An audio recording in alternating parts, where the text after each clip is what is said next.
Good morning students. Today we will start our next chapter. Last जो हमने देखा था वो ग्लोबलाइजेशन के बारे में देखा था.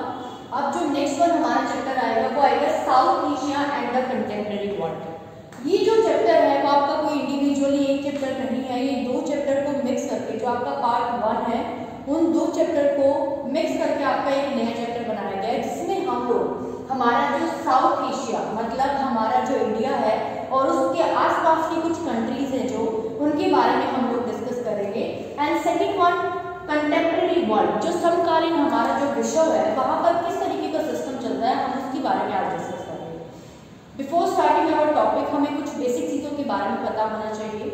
देखो, अगर हम लोग अपने इंडिया की बात करें तो हमारा जो इंडिया है, हमारे इंडिया के नॉर्थ, साउथ, वेस्ट और ईस्ट, क्योंकि हमारा इंडिया कौन से पार्ट में आता है, एशिया के साउथ वाले हिस्से में आता है. तो हमारे जो ये चार हिस्से हैं, ऊपर नॉर्थ की side, south side, west side और ईस्ट साइड, यहाँ पर कुछ अलग अलग एरियाज हैं जो हमारी एक स्पेशलिटी को दिखाते हैं कि हम लोग जो इंडिया है उसके आसपास के एरियाज हैं वो किस तरीके से कनेक्टेड है. हमारा जो नॉर्थ साइड का एरिया है, यहाँ पर हमारा पूरा का पूरा, अगर मैं माउंटेन की बात करूँ तो हमारा हिमालय रीजन आता है. हमारा जो हिमालय पर्वत आता है, इसी के साथ में हमारा क्या है, यूपी के ऊपर वाला क्षेत्र नेपाल है और सिक्किम से लगता हुआ क्षेत्र हमारा भूटान के नाम से जाना जाता है. अगर मैं अपनी ईस्ट साइड की बात करूं जहां पर हमारे 7 सिस्टर स्टेट आते हैं, तो वहीं पर हमारा लगता हुआ एक क्षेत्र है जो बांग्लादेश के नाम से जाना जाता है. और अगर मैं साउथ में बात करूं तो श्रीलंका हमारा पड़ोसी देश आता है. और अगर मैं आपके नॉर्थ और वेस्ट वाले उत्तर पश्चिमी क्षेत्र की बात करूं तो पाकिस्तान हमारा क्षेत्र आता है. और पाकिस्तान से थोड़ा सा ही ऊपर हमारा क्या आ जाता है, अफगानिस्तान का क्षेत्र आ जाता है. लेकिन हम सिर्फ उन एरियाज के बारे में जनरली बात करेंगे जिनसे हमारे किसी न किसी चीज की वजह से कोई ना कोई रिलेशन है, ठीक है.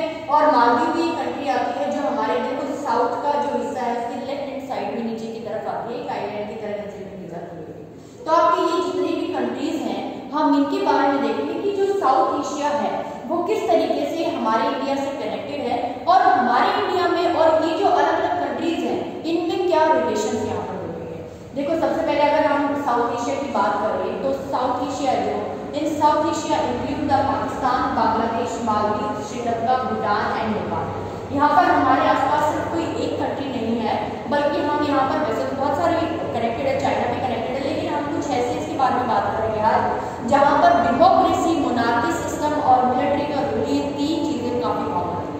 अगर मैं इंडिया की बात करूँ तो आप सबको पता है कि इंडिया क्या थी, ब्रिटिशर्स की कॉलोनी थी. जब हम लोग ब्रिटिशर्स की कॉलोनी थे तो हमारे ऊपर बहुत सारे एक्सपेक्टेशंस हमारे साथ किए गए और हम लोगों ने भी टाइम टू टाइम नए नए मूवमेंट स्टार्ट किए और उनके बेसिस में हमें फ्रीडम मिली.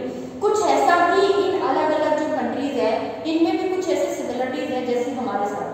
तो अगर हमसे पूछा जाए what is the South Asia, तो South Asia includes the Pakistan, Bangladesh, Maldives, Sri Lanka, Bhutan and Nepal and etcetera means all other countries are also include in the South Asia. तो फर्स्ट वन जो हम लोग डिस्कस करने वाले हैं वो आएगा हमारा पाकिस्तान के बारे में. देखो, अगर हम पाकिस्तान और बांग्लादेश की बात करें तो ये दोनों ऐसे एरियाज हैं जो आपस में एक दूसरे से कनेक्टेड है.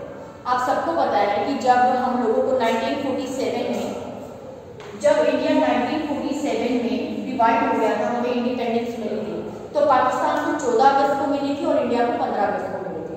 तो जब पाकिस्तान का डिवीजन हुआ था ना, मोहम्मद अली जिन्ना, सबको पता है कि उन्होंने डिमांड की थी कि हमारे लिए एक अदर कंट्री दो और वो कंट्री हमारे लिए पाकिस्तान कंट्री है.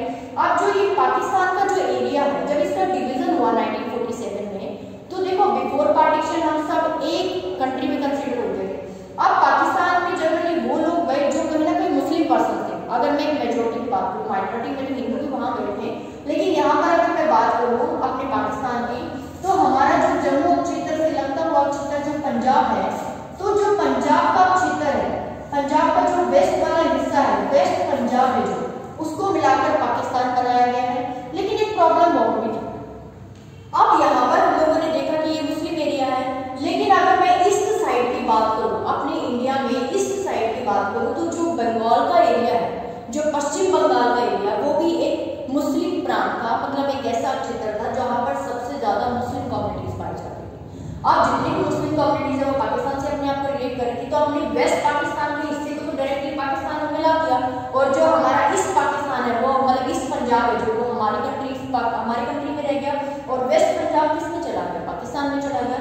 लेकिन प्रॉब्लम अब ये थी कि जो ये ईस्ट साइड में, मतलब हमारा एक तो वेस्ट बंगाल था और एक हमारा ईस्ट बंगाल था, तो ये जो हमारा वेस्ट बंगाल था वो तो हमारी कंट्री में रह गया, लेकिन जो ये ईस्ट बंगाल है, इस सब क्षेत्र को हम कैसे पाकिस्तान में, अब इस सब क्षेत्र को हमने पाकिस्तान में कैसे मिलाया कि हमने इसका एक अलग से, मतलब अभी हमारा बांग्लादेश नहीं बना, ये ईस्ट बंगाल के नाम से ही जाना गया, हमने ये डिसाइड किया कि पाकिस्तान का ही पार्ट माना जाए।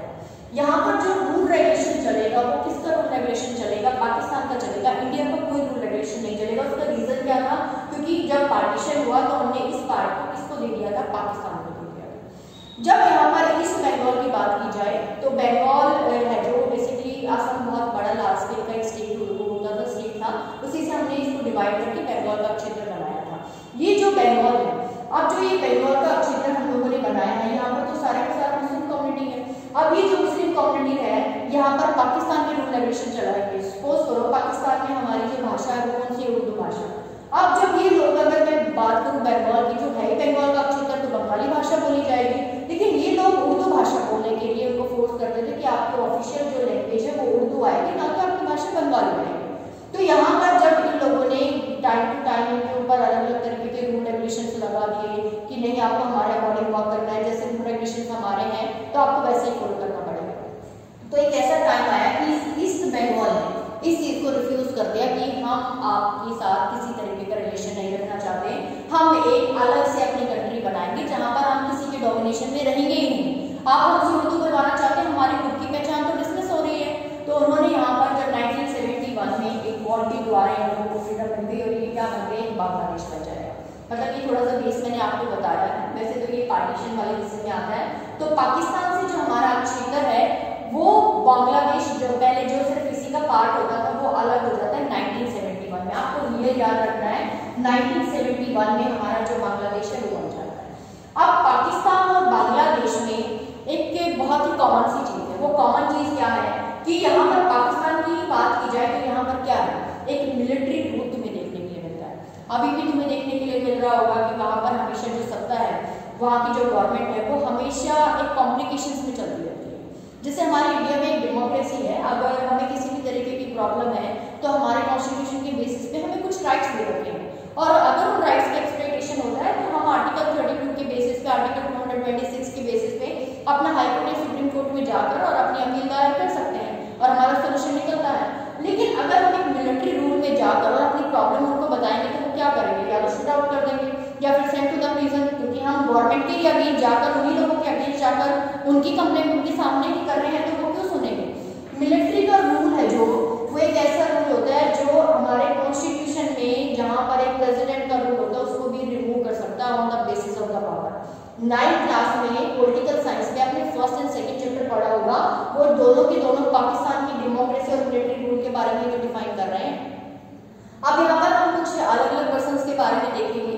देखो, जब हम लोगों का डिवीजन हो गया था तो पाकिस्तान का अपना खुद से कॉन्स्टिट्यूशन बन जाएगा। जब पाकिस्तान अलग से हो गया था तो यहाँ पर मतलब एक कॉन्स्टिट्यूशन जनरेट किया, लेकिन यहाँ पर प्रेसिडेंट का रूल कोई ज़्यादा लंबे टाइम तक का नहीं था।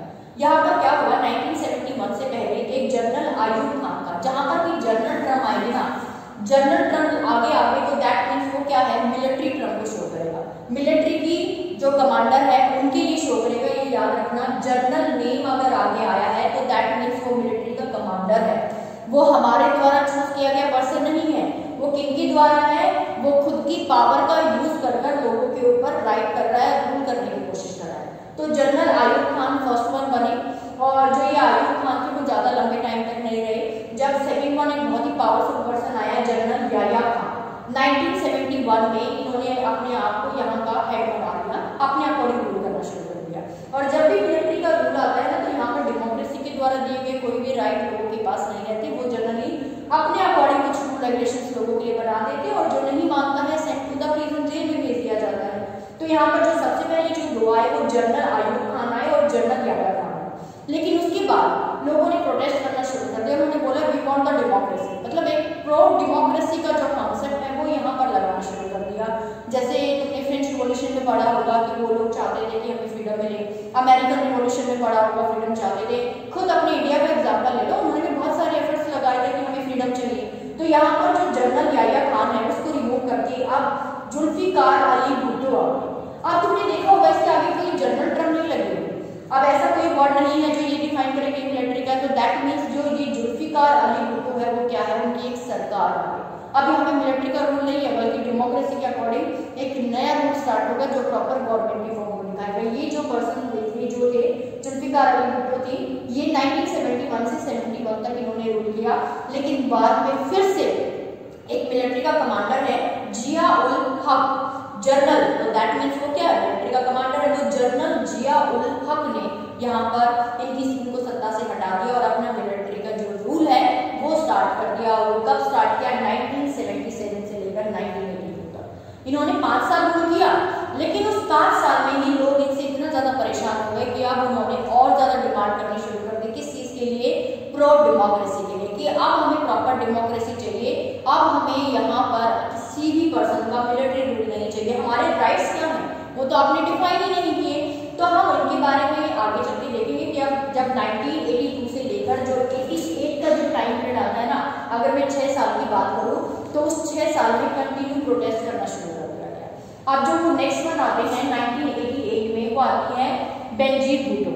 इन्होंने 1988 में अपनी खुद की सरकार बनाई और 1988 से 1990 तक यहाँ पर आई, लेकिन बाद में मतलब इनको रिमूव कर दिया गया और जो नवाज शरीफ है वो नेक्स्ट बन जाते हैं 1990 से लेकर 1993 तक। लेकिन 93 तक वो रहे, लेकिन 93 से लेकर 97 तक फिर थोड़ी सी कॉम्प्लिकेशंस मिलिट्री के रूल के लिए वहां पर आवाज उठती है। वहां पर बाद में फिर से मतलब 93 के बाद जो नवाज शरीफ है वो खुद को थोड़ा सा डिक्लाइन करने लग जाते हैं, मतलब उनके पास इतनी पावर नहीं रहती, क्योंकि जनरल परवेज मुशर्रफ वहां पर एक कमांडर आ जाते हैं मिलिट्री के और वो 1999 में डायरेक्टली यहाँ पर रूल करने लग जाते हैं। उससे पहले सिर्फ इसको अपने अकॉर्डिंग चलाने की कोशिश करते हैं नवाज शरीफ को, लेकिन after that general Pervez Musharraf 1999 में इनको प्रॉपर तरीके से रिमूव करके और अपना रूल कर लेता है। उसके बाद वो 2005 में यहाँ पर एक इलेक्शन कराता है और खुद को प्रेसिडेंट डिक्लेयर कर देता है। अभी तुम अगर एट प्रेजेंट देखोगे तो यहाँ पर इमरान खान के नाम से एक पर्सन है और जो इमरान खान जी हैं वो जनरली एट प्रेजेंट यहाँ पर एक प्राइम मिनिस्टर है। लेकिन आप सबको पता है अगर हम लोग पाकिस्तान की इकोनॉमी की बात करें तो कहीं ना कहीं ये जो दो टर्म है ना, मिलिट्री रूल और डेमोक्रेसी, इन दोनों की डिमांड की वजह से यहाँ पर इनकी इकोनॉमी काफी डाउन आ रही है। अगर यहाँ पर स्टेबिलिटी हो जाए डेमोक्रेसी की तो इस कंट्री की ग्रोथ काफी अच्छी हो सकती है, लेकिन बार बार कभी मिलिट्री रूल आ रहा है, कभी डेमोक्रेसी आ रही है, डेमोक्रेसी के अकॉर्डिंग प्रेसिडेंट कुछ रूल लगा रहा है, लेकिन मिलिट्री आके उन्हें रिमूव कर देती है, तो लोगों की पॉलिसीज के लिए कुछ कॉपी नहीं होगा। यहाँ तक शायद आप लोगों को समझ में आ गया होगा। ऐसा ही सेम सिस्टम हम यहाँ बांग्लादेश में भी देखने वाले हैं। अगर मैं नेक्स्ट वन मालदीव्स की बात करूँ तो मालदीव्स में मल्टी पार्टी सिस्टम के बारे में हम लोग डिस्कस करेंगे और श्रीलंका के बारे में तो हमने 10th क्लास में भी पढ़ा है। यहाँ पर जो लैंग्वेज के बेसिस पे हम लोगों ने मॉडल बनाया था, वहाँ पर सिन्हाला और तमिल के बीच में हमेशा कॉम्प्लिकेशन रहते थे। सिन्हाला वहाँ पर मेजोरिटी में थे और तमिल वहाँ पर माइनॉरिटी में थे, तो जो सिन्हाला थे वह हमेशा हम तमिल को डोमिनेट करते थे। तो वैसे तो डेमोक्रेसी यहाँ पर स्टार्टिंग से ही रही जब इंडिपेंडेंट हो गया था 1948 से, लेकिन फिर भी यहाँ पर छोटी छोटी कॉम्प्लिकेशन आती रहती थी। किस चीज के रिगार्डिंग में, वो जो एक डाइवर्सिटी थी लैंग्वेज के बेसिस पे जो इंडिया ने बहुत अच्छे तरीके से बाद में आफ्टर इंडिपेंडेंस बहुत अच्छे तरीके से क्लोज मेंशन किए ताकि लैंग्वेज के बेसिस पे किसी का एक्सपेक्टेशन ना हो सके, वो शायद यहाँ पर नहीं कर पाए थे। भूटान और नेपाल, ये दोनों के बारे में आपने पता होगा, ये दोनों अच्छी तरह हमारे कहाँ पर आते हैं, नॉर्थ ईस्ट वाला जो अच्छी तरह यहाँ पर आते हैं। और नेपाल और भूटान वो एरिया है जहाँ पर हम किंग रूल मतलब मोनार्की सिस्टम और डेमोक्रेसी के बारे में पढ़ने वाले हैं। इसके अलावा अगर मैं बात करूँ एक कॉन्सेप्ट और भी है तुम्हारा, आगे हम इसी के बारे में थोड़ा सा पढ़ेंगे, सार्क के बारे में आता है। ये जितनी भी कंट्रीज आपने पढ़ी है ना, पाकिस्तान, बांग्लादेश, मालदीव, श्रीलंका, भूटान, नेपाल, इनको और एक अफगानिस्तान है जो 2014 में इसका पार्ट बना था, उन सबको मिलाकर हमने एक एसोसिएशन बनाई थी जिसका नाम था south Asian association for the regional corporation. मतलब हमें क्या करना है, जितने भी साउथ एशिया की कंट्रीज है ना, सबको मिलकर अब एक दूसरे के सहयोग से एक दूसरे की इकोनॉमी के लिए हेल्प करनी है, ताकि ये जो बार बार कभी डेमोक्रेसी